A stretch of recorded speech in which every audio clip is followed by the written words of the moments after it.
तो भारत और कनाडा के बीच चल रहा विवाद थमने का नाम नहीं ले रहा है और एक के बाद एक नए मुद्दे देखने को मिल रहे हैं। और हाल ही में जब विदेश मंत्री एस जयशंकर ने कनाडा के प्रोपेगेंडा का पर्दाफाश किया है, तो कनाडा भारत के प्रति आग बबूला हो गया है।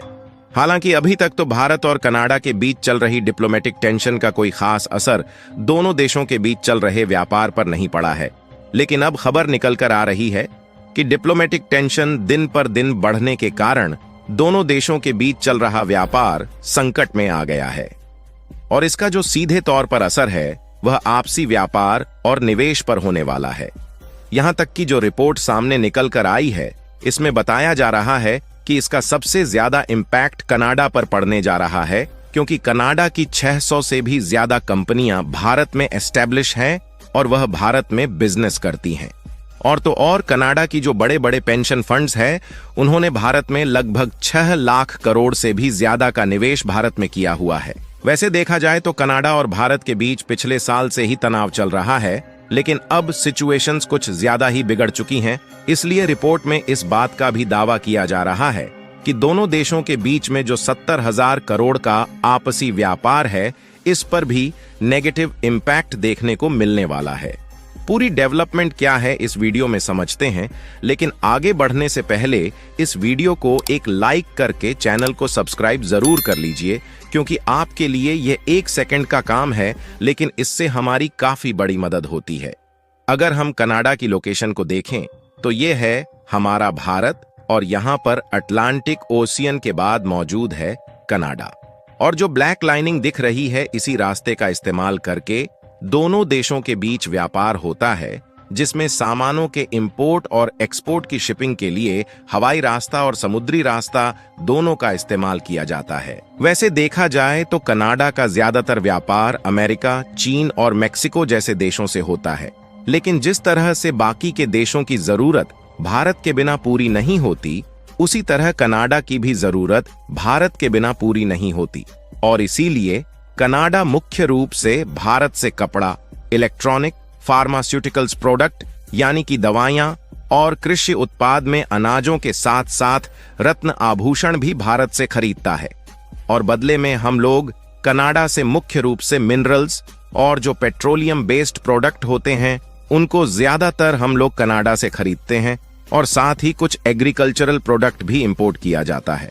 और जब तक कनाडा हमें इन प्रोडक्ट की सप्लाई कर रहा है, तब तक ठीक है। अगर कनाडा ने हाथ खींचा तो भारत को यह सारी चीजें एक्सपोर्ट करने के लिए दूसरे देश पहले से ही लाइन में खड़े हैं, यानी कि भारत के पास ऑप्शन की कमी नहीं है। और लेटेस्ट आंकड़ों की माने तो इंपोर्ट और एक्सपोर्ट दोनों को मिलाकर भारत और कनाडा के बीच हर साल लगभग $8.4 बिलियन यानी कि रुपए में देखा जाए तो लगभग 70,000 करोड़ का व्यापार किया जाता है, जो कि भारत और कनाडा के बीच अपने आप में एक बहुत मजबूत और इंपॉर्टेंट ट्रेड रिलेशंस खड़ा करता है, क्योंकि आमतौर पर दोनों देशों के बीच कई प्रोडक्ट और सेवाओं का इंपोर्ट और एक्सपोर्ट होता है।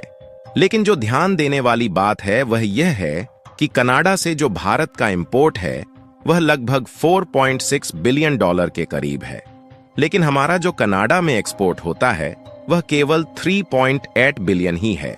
यानी कि ओवरऑल नजर डाली जाए तो कनाडा भारत के मार्केट का इस्तेमाल करके ज्यादा कमाई कर पा रहा है, जबकि कनाडा के मार्केट से होने वाली भारत की कमाई अभी भी उनकी अपेक्षा कम है।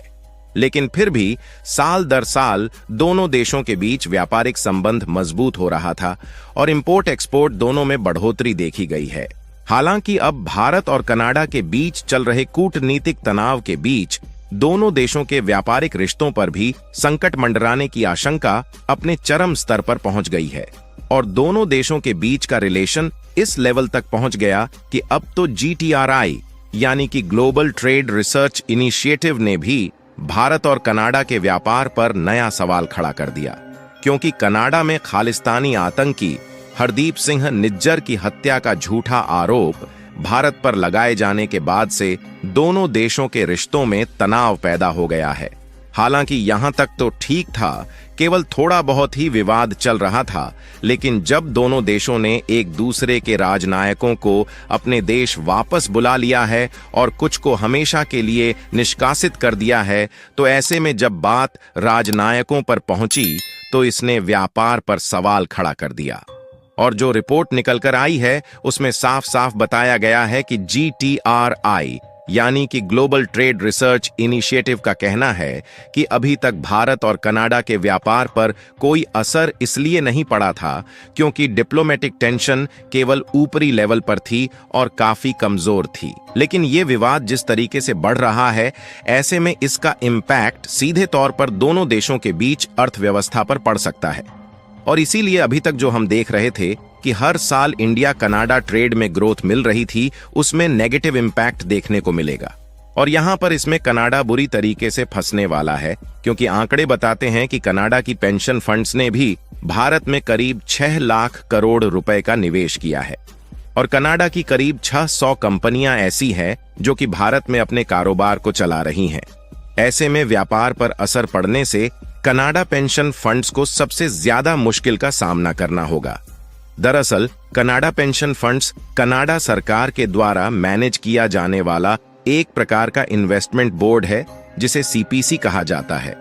इस तरीके से कनाडा सरकार खुद के देश में और बाकी के भी अन्य देश में अलग अलग सेक्टर में इन्वेस्ट करके पेंशन की योजनाओं के लिए पैसे को बढ़ाती रहती है। यानी कि एक प्रकार से पैसे का इस्तेमाल करके कनाडा सरकार प्रॉफिटेबल रिटर्न लेती रहती है। और इसी कनाडा पेंशन फंड्स ने साल 2013 से 2023 तक के बीच भारत में ज्यादातर निवेश रियल एस्टेट में किया है, जहां 3.8 अरब कैनेडियन डॉलर से ज्यादा का निवेश है। इसके बाद फाइनेंशियल सर्विसेज में 3 अरब कैनेडियन डॉलर से ज्यादा का निवेश है। और साथ ही इन्होंने इंडस्ट्रियल ट्रांसपोर्ट में भी लगभग 2.6 अरब कैनेडियन डॉलर का निवेश किया है। और इतना ही नहीं, बल्कि इसके अलावा इंफ्रास्ट्रक्चर और रिन्यूएबल एनर्जी सेक्टर में भी बड़े पैमाने पर इन्वेस्टमेंट किया गया है। यानी कि कुल मिलाकर कनाडा की 600 कंपनियों के लिए, जो कि भारत में अपने कारोबार चला रही है, और उनके 6 लाख करोड़ रुपए जो उन्होंने भारत में डेवलपमेंट प्रोजेक्ट के लिए निवेश किया है, इसके लिए दिक्कतें बन सकती हैं। हालांकि आपको यह भी बताते चलें कि ऐसा बिल्कुल भी नहीं है कि भारत का थोड़ा सा भी नुकसान नहीं होगा, बल्कि थोड़ा बहुत इम्पैक्ट भारत पर भी पड़ेगा, क्योंकि कनाडा की भले ही 600 कंपनियां भारत में काम करती हैं, लेकिन CII की रिपोर्ट के मुताबिक लगभग 30 से अधिक भारतीय कंपनियां कनाडा में भी अपने कारोबार कर रही हैं। और भारतीय कंपनियों का कनाडा में इन्वेस्टमेंट देखा जाए तो लगभग 40,000 करोड़ रुपए के करीब है। लेकिन यह कनाडा की कंपनियों के मुकाबले काफी कम है, क्योंकि कनाडा ने तो भारत में 6 लाख करोड़ रुपए तक इन्वेस्टमेंट किया है। यानी भारत और कनाडा के बीच बढ़ता कूटनीतिक तनाव दोनों देशों के व्यापारिक रिश्तों के लिए एक बड़ी चुनौती बन सकता है। ऐसे में अगर सिचुएशंस कंट्रोल नहीं होती और व्यापारिक रिश्ते कमजोर होते हैं, तो इसमें भारत से कई गुना ज्यादा कनाडा का नुकसान होने वाला है। आप लोगों को क्या लगता है कि कनाडा और भारत के बीच का तनाव दोस्ती में बदलेगा या फिर नहीं? अपनी राय कमेंट में जरूर बताएं और इस वीडियो को लाइक करके अपने मित्रों तक शेयर जरूर करें ताकि उन्हें भी जानकारी मिल सके। इसी तरह और भी नॉलेजेबल वीडियो देखने के लिए चैनल को सब्सक्राइब करके बेल आइकन को ऑल पर जरूर सेलेक्ट करें। जय श्री राम।